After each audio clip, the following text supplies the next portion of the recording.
नमस्कार दोस्तों, मेरा नाम है अंशुमन नायक और आप सभी का बहुत बहुत स्वागत है इंडियन डिफेंस न्यूज़ की डिफेंस टॉक सीरीज में,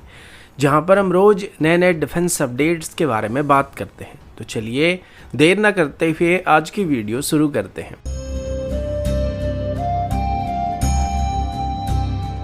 आज की पहली अपडेट एरो इंजन की तरफ से है और अभी हम भारत की फ्यूचर एरो इंजन के बारे में बात करने वाले हैं। अभी जो रिपोर्ट सामने आ रही है उसके मुताबिक British aerospace company Rolls Royce की तरफ से अभी इंडियन एयरफोर्स के एमका प्रोग्राम के लिए 120 किलोटन क्लास की थ्रस्ट को जनरेट करने वाली एक नेक्स्ट जनरेशन इंजन को डेवलप करने का ऑफर दिया जा रहा है। ये इंजन खास तौर पर भारत के 5th generation stealth fighter jet के लिए डिजाइन किया जाएगा, जहां high thrust to weight ratio और सुपर क्रूज कैपेबिलिटी जैसे मॉडर्न रिक्वायरमेंट को फुलफिल करने के लिए इसको ध्यान में रखकर डेवलप किया जाएगा। लेकिन खास बात यह कि रोल्स रॉयस की तरफ से अभी सेम इंजन की कोर को सिविल और ट्रांसपोर्ट एयरक्राफ्ट के लिए टर्बोफैन वर्जन में भी कन्वर्ट करने का प्रपोजल दिया जा रहा है, जिसका मतलब है कि एक ही इंजन की कोर का इस्तेमाल मिलिट्री फाइटर जेट के साथ साथ रीजनल सिविलियन एयरलाइनर्स या ट्रांसपोर्ट एयरक्राफ्ट में भी इस्तेमाल किया जा सकता है, जो कि हमारी डिफेंस एरोस्पेस सेक्टर के साथ साथ सिविल एविएशन के लिए भी गेम चेंजर बनने वाला है। ये ऑफर एक डुअल यूज स्ट्रेटेजी के रूप में देखा जा रहा है, जहां एक ही इंजन को मिलिट्री और सिविलियन सेक्टर दोनों में इस्तेमाल किया जा सकेगा।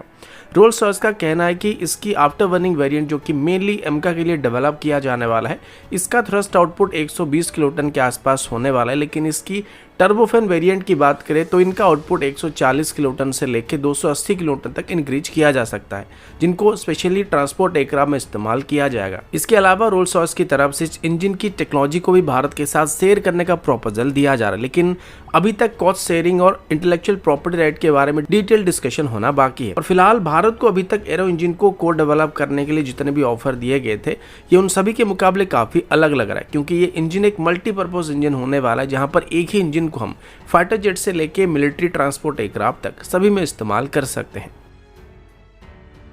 अगला अपडेट डीआरडीओ के नए FSA-PDS Mark II एमुनेशन की तरफ से, जो कि इंडियन आर्मी के टैंक्स के लिए गेम चेंजर बनने की उम्मीद किया जा रहा है। अभी डीआरडीओ ने ऑफिशियली बात कंफर्म किया कि वो अभी fin stabilise armour piercing discarding sabot यानी कि FSA-PDS एमुनेशन की Mark III वेरिएंट को डेवलप करने के बारे में प्लानिंग कर रहे हैं, जो कि एक next generation kinetic energy penetrator होने वाला है। ये डेवलपमेंट हमारी आत्मनिर्भर भारत प्रोग्राम के फ्रेमवर्क के अंडर किया जाने वाला एक बहुत ही बड़ा स्टेप माना जा रहा है, जिसका प्राइमरी ऑब्जेक्टिव भारत को आर्मर पेरिशिंग एमुनेशन में फुली सेल्फ रिलायंट बनाने पर होने वाला है। डीआरडीओ की तरफ से FSA-PDS एमुनेशन का डेवलपमेंट 2010 के आसपास ही शुरू कर दिया गया था और अभी तक इंडिजिनसली इस कैटेगरी के एमुनेशन की Mark I, Mark II और Mark II एनहांस्ड वेरिएंट को डेवलप किया जा चुका है। Mark I वेरिएंट 300 से 350 mm तक की आर्मर को पेनिट्रेट कर सकता है। Mark II वेरिएंट 500 से 550 mm तक की मॉडर्न आर्मर को पेनिट्रेट कर सकता है और इसकी Mark II एनहांस्ड वेरिएंट की बात करें, जिसे 2020 में ऑपरेशनल किया गया था, 600 mm तक की आर्मर को पेनिट्रेट करने में सक्षम होने वाला है। और अभी जिस Mark III वेरिएंट को डेवलप किया जा रहा है, ये 700 mm तक की आर्मर को पेनिट्रेट करने में सक्षम होने वाला है। इसमें एडवांस सेगमेंटेड और जैकेटेड पेनिट्रेटर का इस्तेमाल किया जाने वाला है, जिससे हाई डेंसिटी मेटल जैसे कि टंगस्टन, निकल, आयरन और कोबाल्ट जैसे मेटल के पाउडर को बॉल मिलिंग करके प्रिपेयर किया जाएगा। फिर इसके बाद इस पाउडर को कोल्ड आइसोस्टैटिक प्रेशर यानी कि CIP वैक्यूम हीट ट्रीटमेंट और स्वागिंग के जरिए प्रोसेस किया जाएगा, जिससे हमारा फाइनल प्रोजेक्टाइल एक्सट्रीमली डेंस और स्ट्रक्चरली स्टेबल हो पाएगा। डीआरडीओ के इंटरनल डेवलपमेंट रोड मैप के मुताबिक Mark III वेरिएंट से और भी ज्यादा पेनिट्रेशन एनर्जी और आर्मर डिफेटिंग कैपेबिलिटी को एक्सपेक्ट किया जा रहा है, जिससे किसी भी मॉडर्न बैटलफील्ड के थ्रेट की कंपोजिट या फिर रिएक्टिव आर्मर को भी आसानी से पेनिट्रेट किया जा सकेगा। और ये advancement Indian main battle tanks को आगे चल के चाइना के टाइप 99 या पाकिस्तान के अपग्रेड अल खालिद टैंक के अगेंस्ट में टैक्टिकल एज को प्रोवाइड करने की बात किया जा रहा है। अगला अपडेट अस्मी सबमशीन गन की एक नई वेरिएंट की तरफ से, जिसे ऑफिशियली 19 जून 2025 को अनवील किया गया था।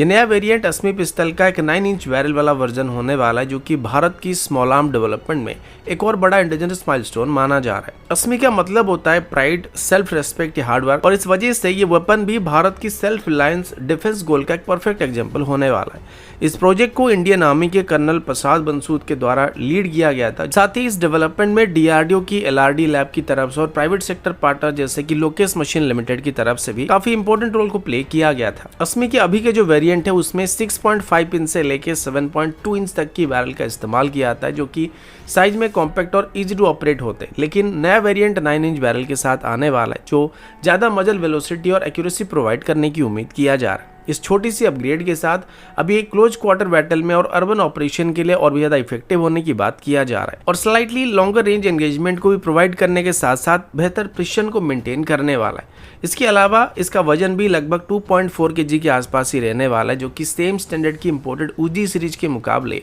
10 से 15% तक हल्का भी होने वाला है। नए 9 इंच बैरल के साथ इसकी इफेक्टिव फायरिंग रेंज अभी 100 मीटर तक होने वाला है और ये मिनिमम 1 मिनट के अंदर 600 से 800 राउंड को फायर कर सकता है। DRDO के मुताबिक एक लो कॉस्ट सबमशीन गन की तरह भी काम कर सकता है, जिसका यूनिट कॉस्ट 50,000 के आसपास होने वाला है, जबकि अगर सेम स्टैंडर्ड की इंपोर्टेड गन की बात करें तो उनका कॉस्ट 1 लाख से 1.5 लाख के आसपास पड़ सकता है। अगला अपडेट ब्रिटिश रॉयल नेवी की F-35B lightning II fighter jet की इमरजेंसी लैंडिंग इंसिडेंट की तरफ से, जो कि अभी भी केरला के तिरुवनंतपुरम एयरपोर्ट में रखा गया है।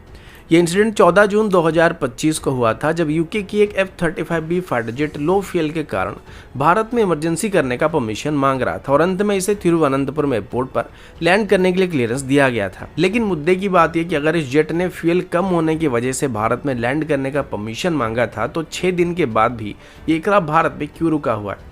अगर सिर्फ इसमें फ्यूल कम था या फ्यूल का इशू था तो रिफ्यूल कराने के बाद ही वापस अपनी एयरक्राफ्ट के यानी कि प्रिंसेप वेल पे चला जाता, लेकिन ऐसा अभी तक नहीं हुआ है। और पता चला है कि 15 जून को रॉयल नेवी के AW101 मर्लिन हेलीकॉप्टर ने एक नए पायलट के साथ 3 टेक्नीशियन को भारत लाया था, जो कि F-35 को चेक कर रहे थे और 17 जून तक 6 और टेक्नीशियन को भारत लाया गया था, लेकिन ये सब 17 जून को वापस अपनी एयरक्राफ्ट कैरियर पर लौट गए थे, जिससे साफ था कि इस एयरक्राफ्ट में कुछ ना कुछ तो दिक्कत जरूर है, जिस वजह से इसको ठीक किए बिना दोबारा इसको उड़ाया नहीं जा सकता है। अब जैसे कि यूके का एयरक्राफ्ट है और खास करके F-35 एयरक्राफ्ट है, तो इसमें भारत के टेक्नीशियन कुछ भी नहीं कर सकते, लेकिन यूके की तरफ से बताया जा रहा कि अभी दरअसल इस F-35 के इंजन में कुछ मेजर इशू डिटेक्ट किए गए हैं, जिस वजह से इसे ग्राउंडेड रखने का फैसला किया जा रहा है। और यूके के टेक्नीशियन के मुताबिक इसका इंजन डैमेज इस वजह से हुआ क्योंकि एयरक्राफ्ट ऑलमोस्ट हवा में अपनी सारी फ्यूल को बर्न कर चुका था और खास करके F-35 जिसमें short take over vertical landing वाला सिस्टम मौजूद है, इसमें एकदम से जीरो फ्यूल में ऑपरेट करने से इंजन की टरबाइन ब्लेड डैमेज होने की काफी चांसेस होते हैं और इसके साथ भी ऐसा ही कुछ होने की उम्मीद किया जा रहा है। इस बीच बारिश की वजह से भी F-35 की मेंटेनेंस वर्क काफी हद तक धीमा चल रहा है और भारत की तरफ से यूके को इस एयरक्राफ्ट को लेकर हैंगर में शिफ्ट करने का भी प्रपोजल दिया गया था ताकि फ्रीली इसकी मेंटेनेंस को किया सकेगा, लेकिन यूके की तरफ से साथ सिक्योरिटी कंसर्न की वजह से इस प्रपोजल से इनकार कर दिया गया है। अगला अपडेट DRDO के स्टार मिसाइल प्रोग्राम की तरफ से, जो कि एक सुपरसोनिक टारगेट मिसाइल होने के बावजूद भी फ्यूचर में एक deadly air to air weapon बनने की उम्मीद किया जा रहा है। DRDO की तरफ से स्टार यानी कि सुपरसोनिक टारगेट मिसाइल को प्राइमरली एयर डिफेंस यूनिट की ट्रेनिंग के लिए डिजाइन किया गया था, जिसमें हमारे आर्म फोर्सेस को मार्क 2.5 से ज्यादा की स्पीड से आने वाले क्रूज मिसाइल और एंटीशिप थ्रेट के अगेंस्ट में एंगेज होने के लिए रियलिस्टिक आइडिया वगैरह मिलने वाला है। लेकिन अब सोर्सेस के मुताबिक DRDO इस मिसाइल का एयर टू एयर वेरिएंट को भी डेवलप करने का प्लान कर रहा है, जो कि AWACS और रडार बेस्ड प्लेटफॉर्म जैसे हाई वैल्यू एनिमी टारगेट को स्ट्राइक करने के लिए इस्तेमाल किए जा सकते हैं। ये missile liquid fuel ramjet engine का इस्तेमाल करता है, जो कि traditional solid fuel rocket motor के मुकाबले ज्यादा रेंज, एंड्योरेंस, हाई स्पीड और एजिलिटी को प्रोवाइड करता है। अभी इसकी फेज 3 डेवलपमेंट स्टार्ट हो चुका है, जिसमें फुल सिस्टम इंटीग्रेशन और हाई स्पीड परफॉर्मेंस वगैरह वैलिडेट किया जाने वाला है। अब अगर इस मिसाइल की एयर लॉन्च ऑफेंसिव वेरिएंट की बात करें तो इसे अभी खास करके तेजस में इस्तेमाल करने का प्लान किया जा रहा है और इसको एक AWACS किलर VVR मिसाइल के अलावा एक एंटी रेडिएशन मिसाइल के तौर पर भी इस्तेमाल करने का प्लान किया जा रहा है, जिससे कुल मिलाकर ये एक मल्टीपर्पज मिसाइल के रूप में आगे सामने आ सकता है। लेकिन एक एयर टू एयर मिसाइल के रूप में इसकी ऑपरेशनल रोल या यूज को लेकर अभी काफी सवाल किए जा रहे हैं, क्योंकि इसकी रेंज मैक्सिमम 175 किलोमीटर तक होने की बात किया जा रहा है।